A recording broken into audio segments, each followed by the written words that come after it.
CHAP. I. 1. The magnetic, or attractive power or faculty.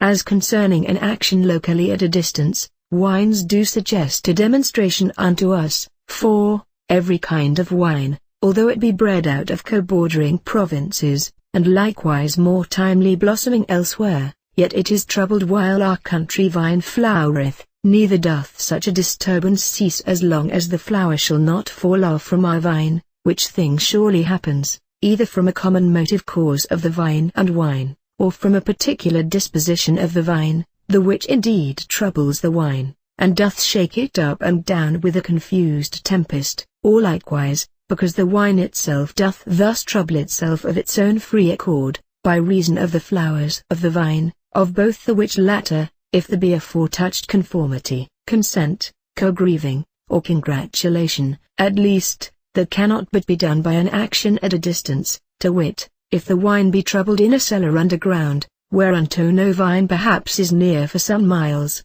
neither is there any discourse of the air under the earth, with the flower of the absent vine, but, if they will accuse a common cause for such an effect, they must either run back to the stars, which cannot be controlled by our pleasures and liberties of boldness, or, I say, we return to a confession of an action at a distance, to wit, that some one and the same, and as yet unknown spirit, the mover, doth govern the absent wine, and the vine which is at a far distance, and makes them to talk and suffer together. But, as to what concerns the power of the stars, I am unwilling, as neither dare I, according to my own liberty, to extend the forces, powers, or bounds of the stars beyond or besides the authority of the sacred text, which faith, it being pronounced from a divine testimony, that the stars shall be unto us for signs, seasons, days, and years, by which rule, a power is never attributed to the stars, that wine bred in a foreign soil,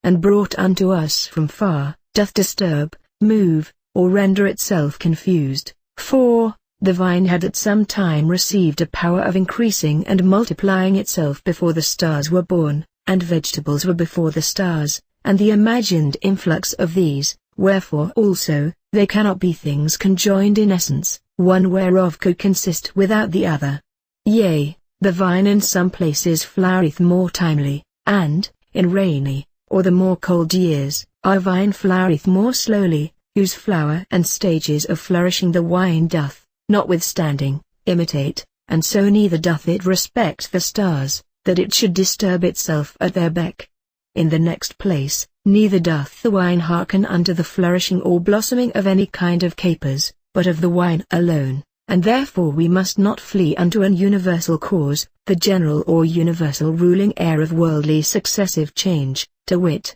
we may rather run back unto impossibilities and absurdities, than unto the most near commerces of resemblance and unity, although hitherto unpassable by the schools. Moreover, that thing doth as yet far more manifestly appear in ale or beer, when, in times past, our ancestors had seen that of barley, after whatsoever manner it was boiled, nothing but an empty tisana or barley broth, or also a pulp, was cooked. They meditated, that the barley first ought to bud, which then they called malt, and next, they nakedly boiled their ales, imitating wines, wherein, first of all, some remarkable things do meet in one, to wit, there is stirred up in barley, a vegetable bud, the which when the barley is dried, doth afterwards die, and loseth the hope of growing, and so much the more by its changing into meal, and afterwards by an after boiling, it despairs of a growing virtue, yet these are things nothing hindering, it retains the winy and intoxicating spirit of aquavite, the which notwithstanding it doth not yet actually possess, but at length, in number of days, it attaineth it by virtue of a ferment, to wit, in the one only bosom of one grain one only spirit is made famous with diverse powers, and one power is gelded, another being left, which thing indeed, doth as yet more wonderfully shine forth, whenas the ale or beer of malt disturbs itself while the barley flowereth, no otherwise than as wine is elsewhere wont to do, and so a power at a far absent distance is from hence plain to be seen, for truly there are cities from whom pleasant meadows do expel the growing of barley for many miles, and by so much the more powerfully do ales prove their agreement with the absent flowering barley, inasmuch as the gelding of their power hath withdrawn the hopes of budding and increasing. And at length the aquavitae being detained and shut up within the ale, hogshead, and prison of the cellar,